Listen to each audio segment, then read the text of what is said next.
Ibrohim aka, Mirzum kompaniyasi elektr mahsulotlarini asosan qaysi viloyatlarga yetkazib beradi? Mirzum kompaniyasi elektr mahsulotlarini 12 ta viloyatga ham yetkazib bera oladi. Lekin hozirda bizda ishlab turgan dilerlarimiz bor. Misol uchun Buxoroda, Vodiyda. Unaqa Vodiydan, Buxorodan chiqadigan klientlar bo'lsa, to'g'ridan-to'g'ri dilerlarimizga yo'naltiramiz. U klientlarni yutug'i bizdan olgandan ko'ra dilerdan olsa, ularga ancha arzon tushadi. Demak, qolgan viloyatlarga diler kerak, to'g'rimi? Qolgan viloyatlarimiz bor. Hozirgi kunda bo'sh turgan Samarqand misol uchun, Qashqadaryo, Surxondaryo, Jizzax shunga o'xshagan viloyatlarimiz bor.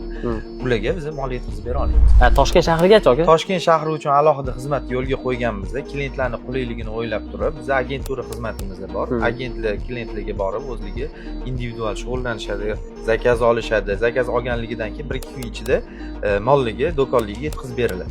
Zo'r. Toshkent shahri bo'ylab. Toshkent shahri bo'ylab. Zo'r.